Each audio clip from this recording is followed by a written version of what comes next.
खास और अहम खबरों के ऊपर। जम्मू कठुआ हाईवे पर तरना नाला फिर से अपना रौद्र रूप दिखाने लगा है। ऊपरी इलाकों में बारिश से तरना नाले में जलस्तर बढ़ने लगा है।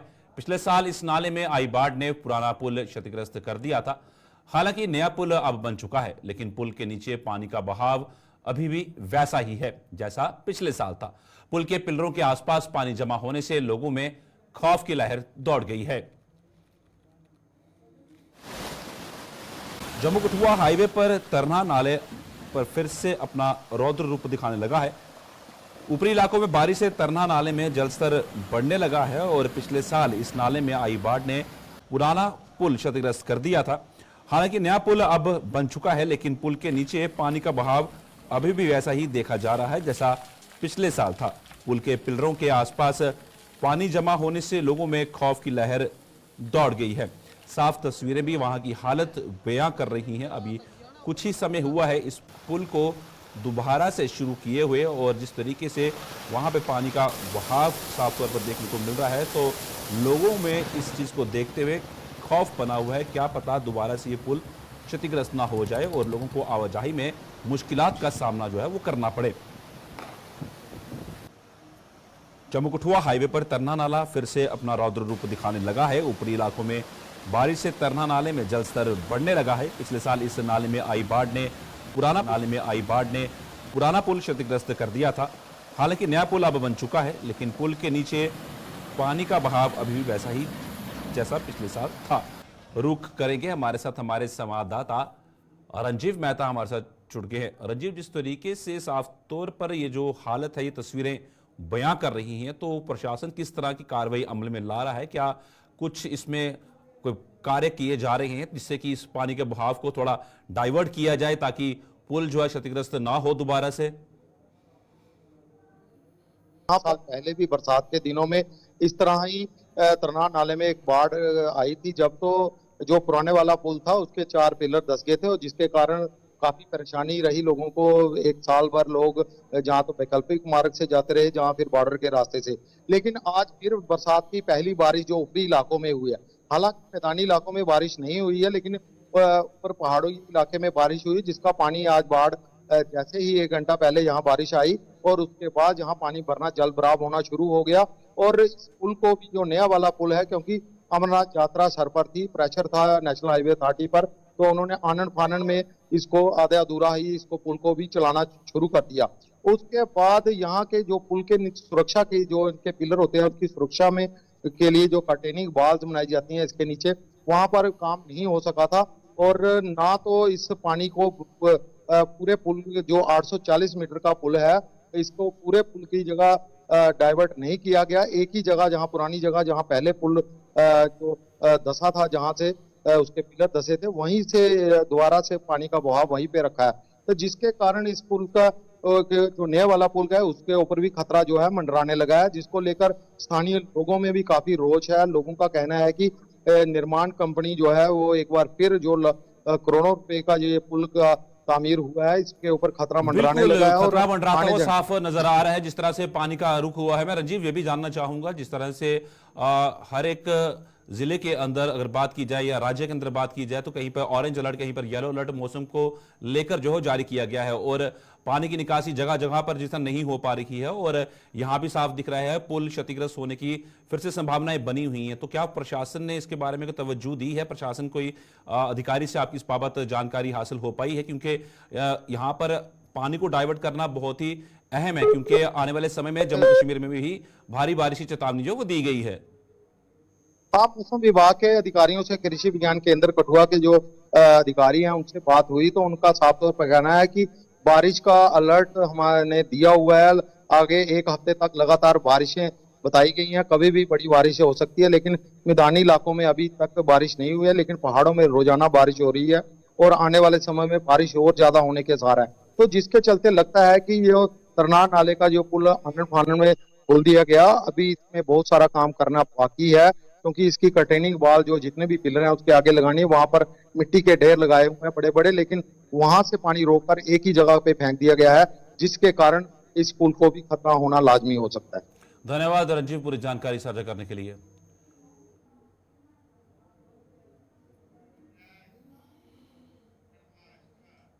बढ़ते अगली खबर की ओर। रियासी के दरमाड़ी इलाके में धार्मिक स्थल में तोड़फोड़ करने के आरोपी पर पब्लिक सेफ्टी एक्ट लगाया जाएगा। इसके अलावा रियासी के सभी छोटे छोटे बड़े धार्मिक स्थलों पर सीसीटीवी कैमरे लगाए जाएंगे।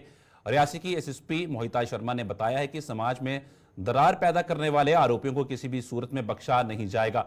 इस मामले में सिट का गठन कर कई लोगों को हिरासत में ले लिया गया है और इस तोड़फोड़ के सूत्रधार पर निश्चित तौर पर पीएसए लगाया जाएगा। एसएसपी और डीसी के रियासी विशेष पाल महाजन ने आज रियासी बंद के दौरान स्थानीय लोगों के साथ मुलाकात कर उन्हें यह भरोसा दिलाया।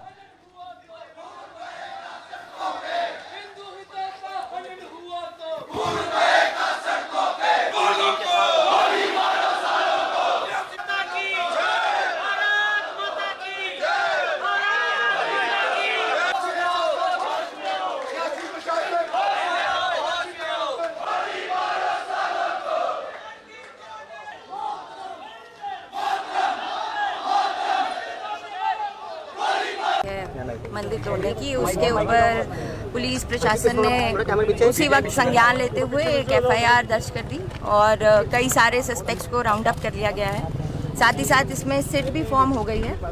एक एडमिनिस्ट्रेशन द्वारा ये एक डिसीजन लिया गया है, जितने भी मंदिर छोटे बड़े जितने भी मंदिर हैं जिला रियासी में, उन सबका एक लिस्ट करके उसमें सीसीटीवी कैमरास भी इंस्टॉल किए जाएंगे, ताकि कल अगर कोई इस तरीके की हरकत करने की सोचता है तो उसको 100 बारी सोचना पड़े ये इस तरीके का कुछ भी करने से पहले, और अगर करने की फिर भी ज़रूरत करता है तो तुरंत पकड़ में आ जाए। इसके साथ साथ ये सभी डिस्ट्रिक्ट रियासी के जितने भी लोग हैं उनको ये आश्वासन देते हैं कि जिस भी आदमी ने ये किया है उस पर सख्त से सख्त कार्रवाई की जाएगी, पीएसए लगाया जाएगा और इस चीज़ को लीगली हर तरीके से प्रॉपर तरीके से इसको हम स्ट्रॉन्ग से स्ट्रॉन्ग एक्शन। एसपी की बात को गारंटी करते हुए हम केस में आगे बढ़ चुके हैं, पर धरपकड़ जारी है और जो भी इसमें पाया जाएगा, जैसे एसएसपी ने कहा, उस पे पीएसए ही लगेगा।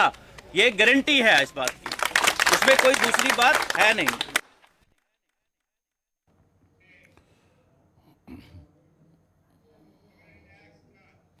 आज 1 जुलाई से देश की कानून प्रणाली में बड़ा बदलाव लागू हो गया। आज से 3 मुख्य आपराधिक कानून भारतीय दंड संहिता 1860, भारतीय साक्ष्य अधिनियम 1872 और दंड प्रक्रिया संहिता 1973 लागू नहीं रहे। इनकी जगह पर भारतीय न्याय संहिता 2023, भारतीय साक्ष्य अधिनियम 2023 और भारतीय नागरिक सुरक्षा संहिता 2023 लागू हो गए हैं। 3 नए कानूनों को पिछले साल दिसंबर में संसद में पारित किया गया था, जो आज से जम्मू कश्मीर में भी लागू हो गए। इन कानूनों के लागू होने पर पुलवामा के अवंतीपोरा में जिला पुलिस द्वारा एक कार्यक्रम का आयोजन किया गया। इसमें उपराज्यपाल मनोज सिन्हा और डीजीपी आर स्वैन विशेष तौर पर शामिल हुए। डीजीपी ने अपने संबोधन में इन कानूनों की विशेषताओं के बारे में बताया।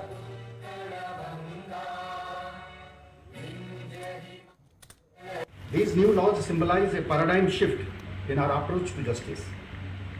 They embody country's commitment to a system that is efficient and effective, and yet fair and transparent, reflective of the aspirations of a rising and aspiring India.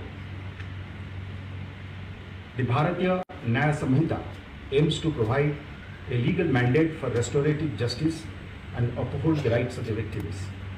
This law shifts the focus from punishment to rehabilitation, addressing the root causes of crime and offering offenders an opportunity to reform. The Bharatiya Nagarika Suraksha Samhita is a transformative law that introduces mechanisms to expedite justice, reducing delays and ensuring timely trials. This law also emphasizes the protection of the rights of the accused while balancing it with public safety and security.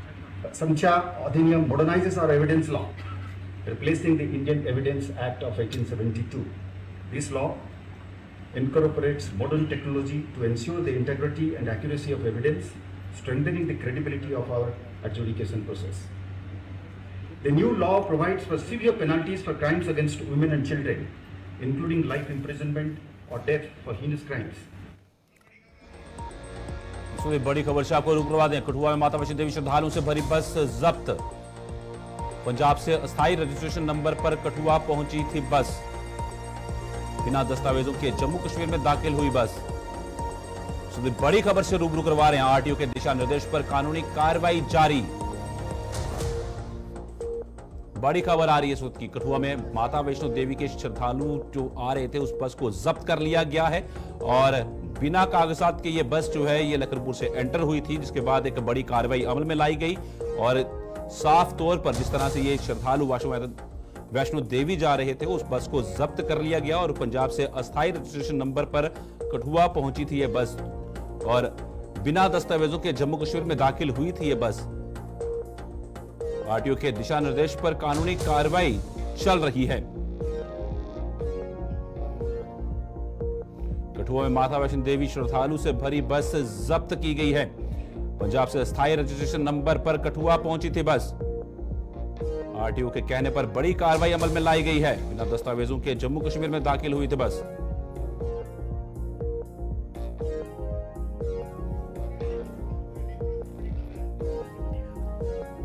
इस वक्त बड़ी खबर के सामने आ रही है। आपको बता दें जिस तरीके से माता वैष्णो देवी के श्रद्धालु जो जा रहे थे कटरा बेस कैंप और वहां पर कठुआ में एक बस को उसी बस को जब्त कर लिया गया जो कि लखनपुर से क्रॉस करके आती है और पंजाब नंबर की ये अस्थायी नंबर उस पर लगा हुआ था और आरटीओ के कहने के बाद एक बड़ी कार्रवाई जो है वो अमल में लाई गई है। अस्थायी रजिस्ट्रेशन नंबर था इस बस के ऊपर, पंजाब की बस बताई जा रही है और आरटीओ के कहने पर एक बड़ी कार्रवाई जो अमल में लाई गई है और अभी भी कार्रवाई चल रही है और श्रद्धालु से भरी बस को जो था वो जब्त कर लिया गया था प्रशासन द्वारा। बढ़ते अगली खबर की ओर। वहीं देश भर में आज से लागू नए आपराधिक कानून के प्रति लोगों को जागरूक किया जा रहा है। इसी कड़ी में जम्मू कश्मीर में आज जगह जगह आयोजित किए गए थाना दिवस में इन नए कानूनों की जानकारी लोगों को देने के साथ साथ इनके विभिन्न पहलुओं पर मंथन भी किया गया। जम्मू के गांधीनगर पुलिस स्टेशन में आयोजित थाना दिवस में एडीजीपी आनंद जैन ने विशेष तौर पर मौजूद रहकर नए कानूनों का प्रचार प्रसार किया। वहीं उधमपुर में जिले की डीसी सलोनी राय और एसएसपी जोगेंद्र सिंह की अध्यक्षता में थाना दिवस आयोजित किया गया। इसके अलावा अखनूर और बिश्नाह में भी थाना दिवस आयोजित किए गए।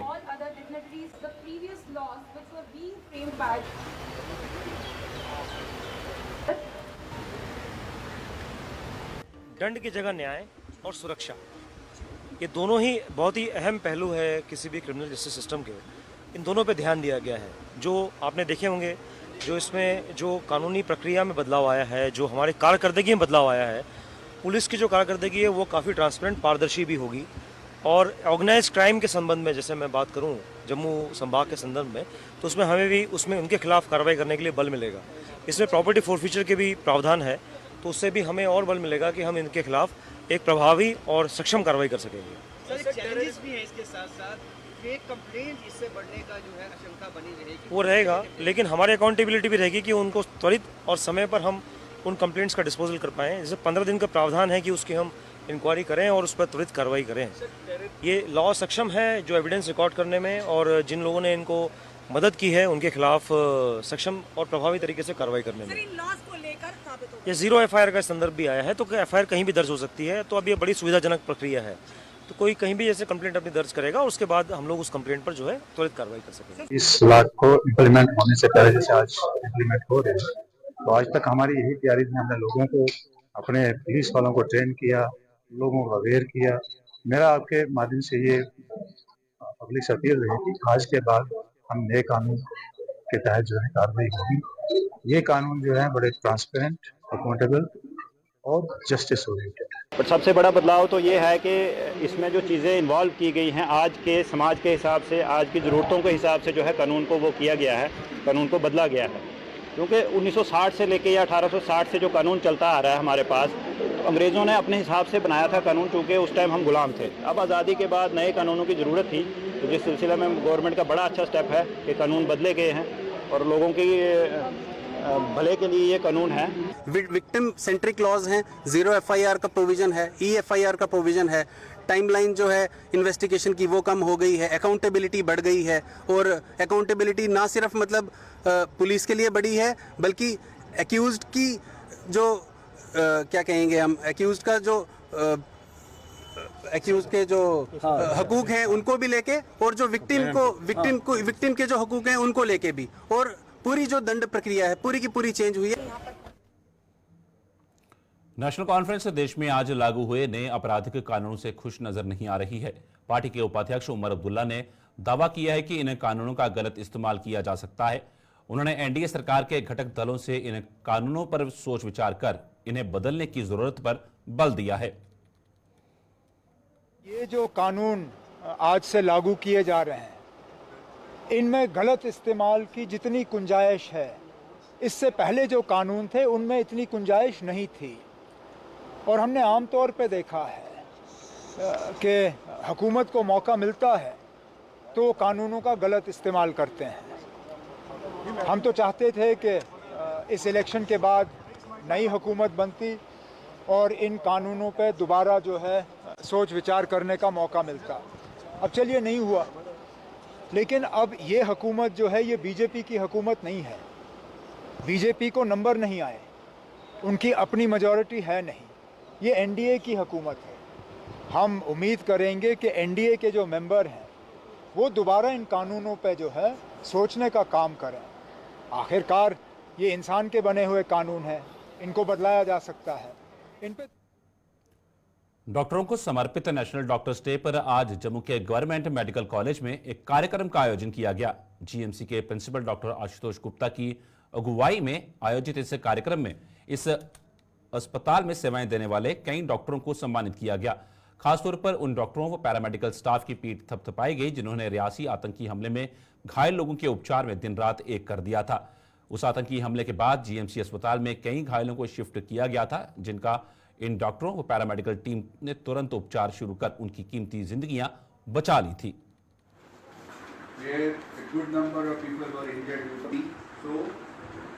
ब्रेन चाइल्ड था कि जो हमारे डिजास्टर होते हैं उसमें रेजिडेंट्स 24 घंटे काम करते हैं, कोई सोता भी नहीं। और इनफैक्ट 9th को जो डिजास्टर हुआ था 70 मरीज हमारे पास सीधे आए। और in fact we are proud to say कि we did not lose a single patient. It was all the hard work of our doctors, paramedical staff, porters, हमारे टेंट सैनिटेशन वर्कर्स, तो उन्हीं को हमने फैसिलिटेट किया है। और ये फैसिलिटेशन गवर्नमेंट्स की तरफ से हुई है, department health and medical education और जीएमसी एडमिनिस्ट्रेशन ने इकट्ठे मिलकर फैसिलिटेट किया है। और we have recognised the work of our resident doctors and all our health care workers. जब कोई काम होता है वो अकेले नहीं होता है, वो टीम वर्क के हिसाब से होता है। और जो हमारी इमरजेंसी है जो 24 घंटे 24/7 डिज़ास्टर और अदर सीरियस इशू से चैलेंज रहती है, वहाँ पर एक टीम वर्क भी होना बहुत ज़रूरी है। तो आज का मैसेज हमारे लिए ये था कि एज ए डॉक्टर जो हमारा रोल है हम वो अच्छे से निभाएंगे और बाकियों को साथ लेके चलेंगे, सो दैट जो हमारा काम है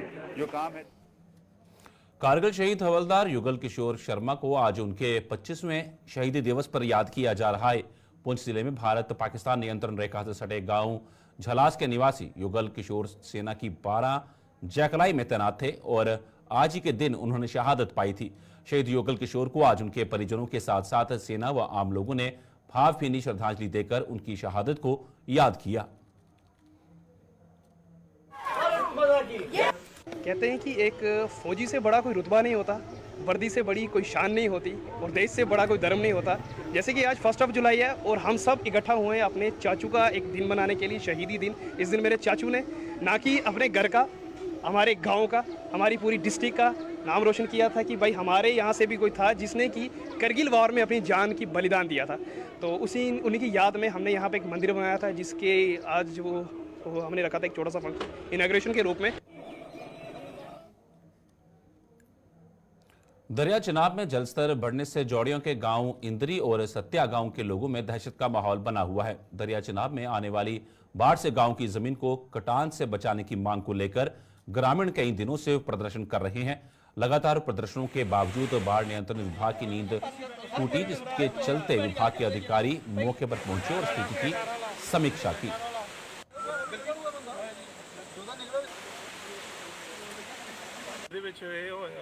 वार्ड में एक प्रोजेक्ट बनया है, वो असा स्क्वाड रखे था 185 लाख का अप्रूवल हुई दी है, लेकिन कुछ अड़चना आ रही है ना, तो जल्दी ठीक हो जानी है ना।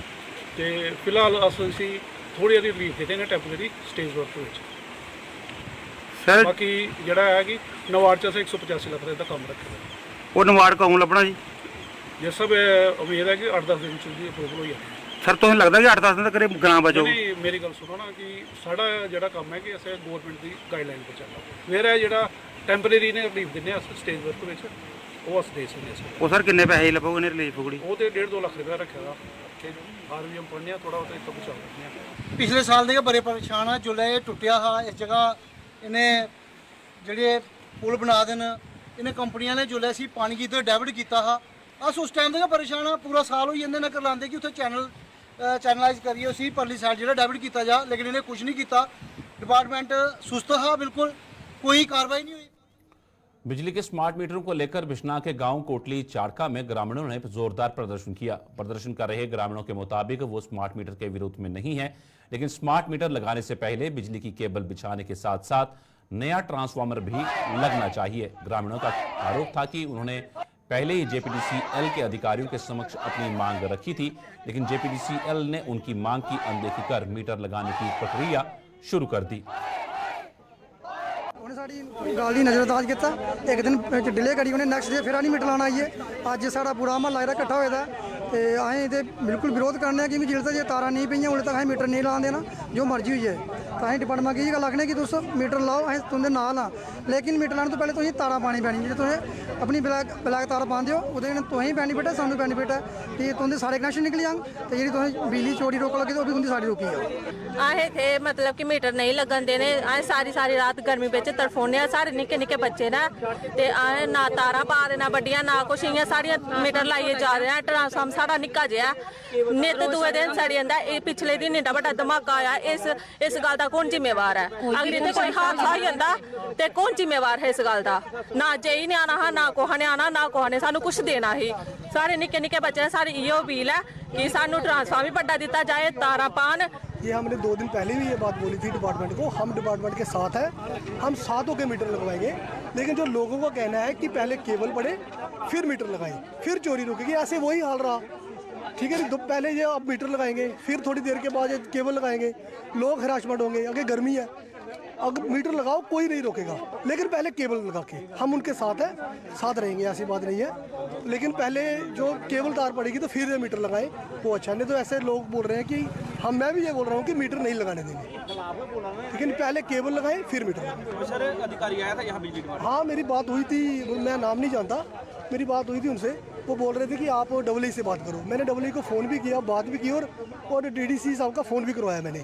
लेकिन फिर भी उसके बाद भी ये अगर उन्होंने भी बोला था कि ठीक है आप पहले केबल लगाओ, उन्होंने कहा था कि कॉन्ट्रैक्टर का काम है ये, तो कॉन्ट्रैक्टर का काम है, कहना तो आप नहीं है, मीटर तो आप लगवा रहे हैं ना। गुलिस्तान पर खबरों का सिलसिला यूं ही चलता रहेगा। फिलहाल न्यूज़ ब्रीफ में इतना ही, दीजिए इजाजत, नमस्कार।